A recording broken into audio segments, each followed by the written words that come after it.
નમસ્કાર મિત્રો, Gujarat ફોરેસ્ટની final result આજે જિલ્લા વાઇઝ કટ ઓફ જાહેર થઈ ચૂક્યો છે. તો ચાલો આપણે વિડીયો જોઈએ કે કયા જિલ્લામાં કેટલું મેરિટ રાખ્યું છે.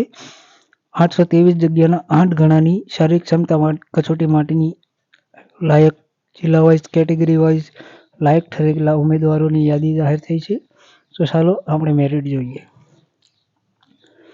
તો સૌપ્રથમ આપણે વાત કરીએ અમદાવાદ જિલ્લાની. તો અમદાવાદ જિલ્લામાં જનરલ માટેની વેકેન્સી હતી. તેનું મેરિટ 158.75 અટક્યું છે અને SC/BCની 153 મેરિટ અટક્યું છે. ત્યારબાદ અમરેલી જિલ્લાનું જનરલનું મેરિટ છે તે 168 અને ફિમેલનું જનરલનું 153 અટક્યું છે. જ્યારે જનરલ EWSનું 162.70 અને ફિમેલનું 149.60 અટક્યું છે. ત્યારબાદ SCનું 149.73 અને ફિમેલનું 139.14 અટક્યું છે. જ્યારે SC/BC એટલે કે OBCનું 163.74 અમરેલી જિલ્લામાં અટક્યું છે, જ્યારે ફિમેલનું 148.48 અટક્યું છે. ત્યારબાદ આણંદમાં ફક્ત SC/BCની જગ્યા હતી, તો તેનું 156.25 અટક્યું છે. ત્યારબાદ અરવલ્લીની વાત કરીએ તો અરવલ્લીનું 155 જનરલનું અને ફિમેલનું 131 અટક્યું છે. ત્યારબાદ ભરૂચની વાત કરીએ તો ભરૂચનું 159.90 અને જનરલ EWSનું 86.52 અટક્યું છે. ત્યારબાદ ભાવનગર જિલ્લાની વાત કરીએ તો ભાવનગરમાં જનરલનું 162.65 અને ફિમેલનું જનરલનું 150 અટક્યું છે. ત્યારબાદ જનરલ EWSની વાત કરીએ તો 159.59, જ્યારે ફિમેલનું EWSનું ભાવનગરમાં 147.01 અટક્યું છે. જ્યારે વાત કરીએ SC/BCની તો 158.52 અટક્યું છે ભાવનગરમાં મેલનું, જ્યારે ફિમેલનું 145.83 અટક્યું છે. ત્યારબાદ બનાસકાંઠા પાલનપુર 161 અટક્યું છે, જ્યારે ફિમેલનું જનરલનું 147.25.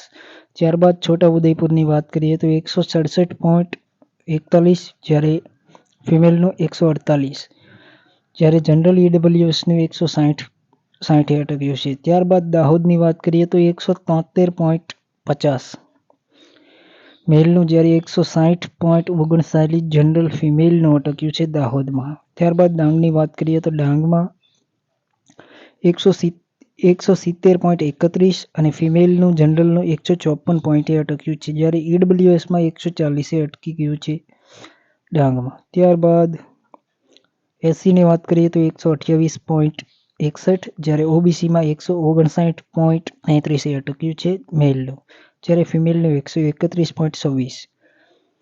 ત્યારબાદ ગાંધીનગરમાં 185 અટક્યું છે SCનું, ત્યાં માત્ર SCની જ જગ્યા હતી.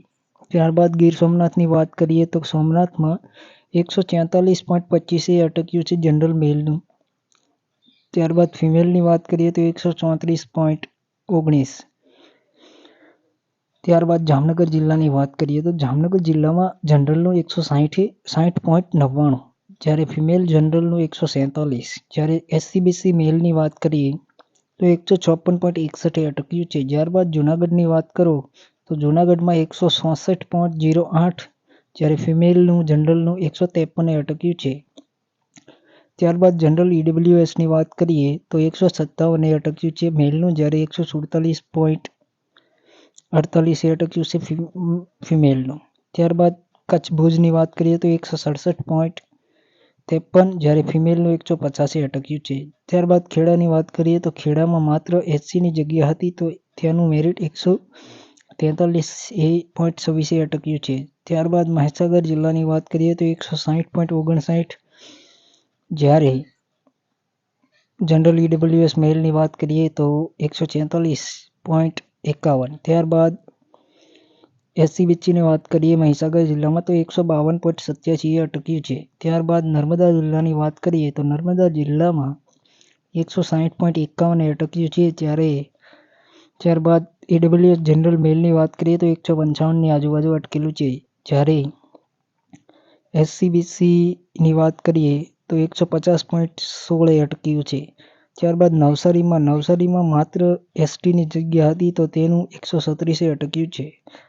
ત્યારબાદ પંચમહાલ ગોધરાની વાત કરીએ તો પંચમહાલ ગોધરામાં જનરલનું 167.49 અટક્યું છે. જ્યારે એસસીબીસીની વાત કરીએ તો 163.47 જનરલ ઓબીસીનું અટક્યું છે. ત્યારબાદ પાટણમાં માત્ર એસસીની જગ્યા હતી તો પાટણમાં 142.01 અટક્યું છે. ત્યારબાદ જનરલ પોરબંદરમાં જનરલની વાત કરીએ તો 160.6. ત્યારબાદ એસકે સાબરકાંઠાની વાત કરીએ તો 162.80 જનરલનું છે. ત્યારબાદ સુરતનું 177.52 જેવું અટક્યું છે. જ્યારે ઓબીસીની વાત કરીએ તો 161.20. ત્યારબાદ સુરેન્દ્રનગરમાં 155 અટક્યું છે જનરલનું. ત્યારબાદ વડોદરા જિલ્લાની વાત કરીએ તો જનરલનું 165.89. જ્યારે એસસીબીસીની વાત કરીએ તો 156.45 અટક્યું છે. ત્યારબાદ વલસાડ જિલ્લાની વાત કરીએ તો જનરલનું 155 અને ઓબીસીનું 147 અટક્યું છે. તો પ્રથમ રાઉન્ડનું મેરિટ આ રીતે અટક્યું છે મિત્રો. હજી 25 ગણા બીજા ઉમેદવારોનું લિસ્ટ થોડા સમયમાં આવવાની વાત છે. તો કેવો લાગ્યો વિડીયો મિત્રો જરૂરથી જણાવશો. ધન્યવાદ.